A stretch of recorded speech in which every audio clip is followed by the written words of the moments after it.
से कहना चाहता हूं, यहां प्रशासन बैठा हुआ है, वो पुलिस प्रशासन है, वो जिला प्रशासन नहीं है। आपके कोटड़ा के अंदर किसी की मौत हो जाती है, किसी को मार दिया जाता है, या सांप भी काट लेता है, तो आप लोग मोताला लेते हो कि नहीं लेते हो?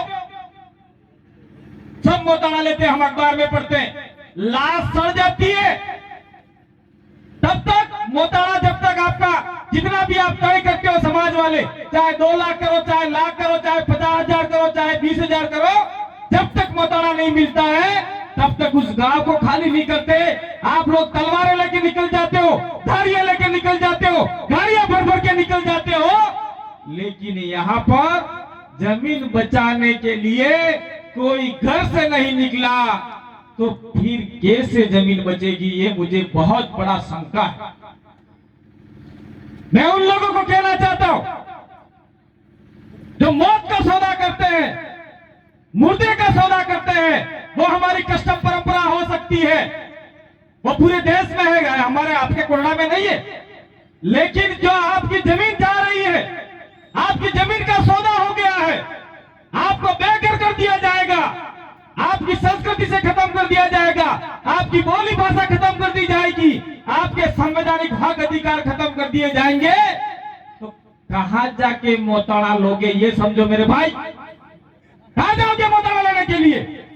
आपको मोताला लेना है, मैं मना नहीं करता, लेकिन मोताला राजस्थान सरकार से लेना है कि हमारी जमीन नहीं देंगे आप लोगों को, ये आप लोगों को तय करना होगा। किसको पूछ के जमीन हमारी ये ले ली भाई? कौन से सरपंच से पूछा? कौन से मेंबर से पूछा? कौन से पंचायत समिति सदस्य से पूछा? कौन से जिला परिषद से पूछा? और कौन से एमएलए से पूछा?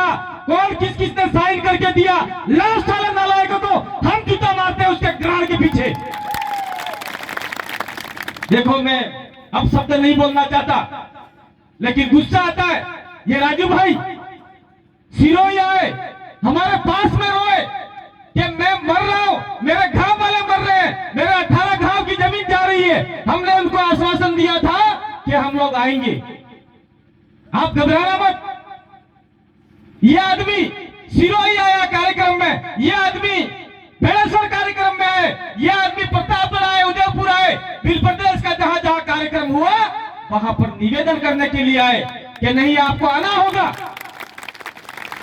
हमने कहा हम आएंगे, एक दिन जरूर आएंगे, और आदिवासियों को जो नहीं जग रहे हैं उनको जगाने का काम करेंगे।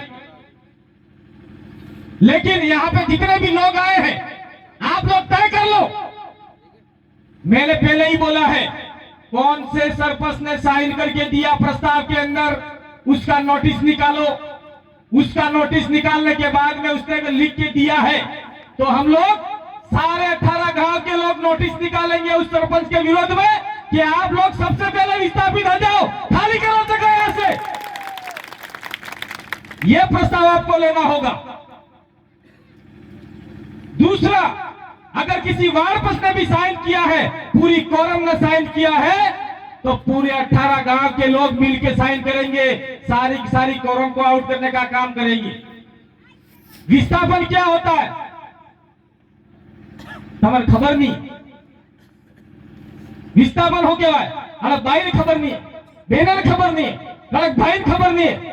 विस्थापन ना मतलब एम था जो कि कोई भी आदमी तुम्हारे घेर की तमन बाहर से गाड़ी दे जाओ भाई, अड़ा घेर खाली करो, मिल दो यार, घर से घर खाली करो, इस घर में नहीं रहना है, पशु पक्षी नहीं रखने, घाड़ा नहीं रहा, कोई जमीन में खेरना नहीं है, आप जाओ, जहां रहना वहां जाके रहो। और फिर आपको मजबूरन आपका घर छोड़ना पड़ेगा। आपको उदयपुर के पास में जाके, गंदी नाली के पास में जहां टट्टी पिसाब जाता है वहां जाके रहना पड़ेगा, तंबू ताड़ के रहना पड़ेगा। तब बच्चों को कहां पढ़ाओगे? कौन से घर में सोओगे? कहां जाओगे? यह विस्थापन होता है। विस्थापन का दंश हमने डूंगरपुर वालों ने भी झेला है, बांसवाड़ा वालों ने भी झेला है, आपके कोटड़ा वालों ने झेला है, पूरे देश के आदिवासी आज विस्थापन का दंड झेल रहे हैं। वो घर से बेघर हो गए। सरकार ने उनको कहा कि हम आपको जमीन देंगे, घंटा ही नहीं दिया उन लोगों को, कुछ नहीं दिया, घंटा भी नहीं दिया। उन्होंने कहा हम आपको पक्का मकान देंगे, कुछ नहीं दिया।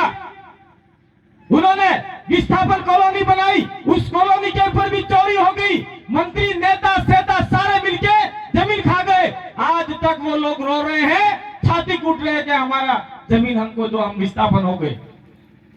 आपके कनाडा के लोग प्रतापगढ़ में जाके रह रहे हैं, उनको आज तक जमीन का पट्टा नहीं मिला है। आपका बांसवाड़ा के लोग गुना जिले में जाके रह रहे हैं, मध्य प्रदेश में 300-400 किलोमीटर, जिन्हें बोली भाषा वहां की अलग है, समझ में ही नहीं आती है। वहां शादी ब्याह का भी चक्कर पड़ता है। ऐसे ऐसे लोगों को विस्थापन का दंड झेलना पड़ रहा है। अगर मान लो आपको यहां से डैम बन गया और आपको यहां से कहा खाली करो, तो कहां जाओगे आप लोग? कोई सोचा है आप लोगों ने? कहां जाओगे आप लोग? ये आपका अशोक गहलोत मुख्यमंत्री कहां आपको जगह देगा? अगर केंद्र सरकार का पैसा आता है, नरेंद्र मोदी जी आपको कहां जगह देंगे? अशोक गहलोत जी कहां जगह देंगे? ये आपके सरपंच से पूछा कभी आपने?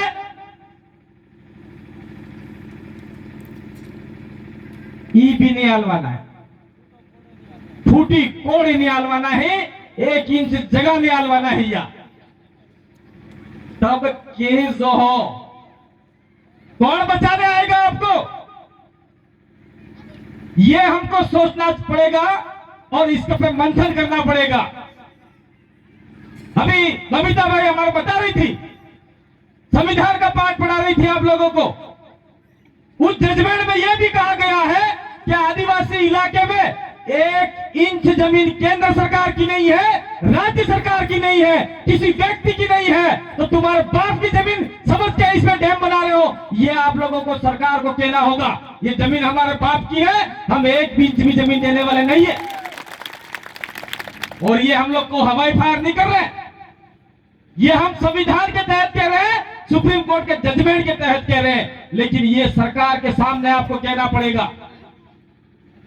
अगर ये आप लोग नहीं बोले तो आने वाले भविष्य में बहुत बड़ा नुकसान होगा। जब ये भाई गीत गा रही थी मेरी मां के समान, तो मेरा बैठे बैठे आप लोग तालियां बजा रहे थे, मेरे आंखों में आंसू आने से मैंने रोक लिए। ये आज गीत गा रही है अपने समाज को बचाने के लिए, अपने भाइयों को तैयार करने के लिए, अपनी बहनों को तैयार करने के लिए। उनकी क्या पड़ी? उनको यहां पर लगा है कि नहीं, हमको जागना होगा, हमारे समाज कहीं विस्थापित नहीं हो जाए।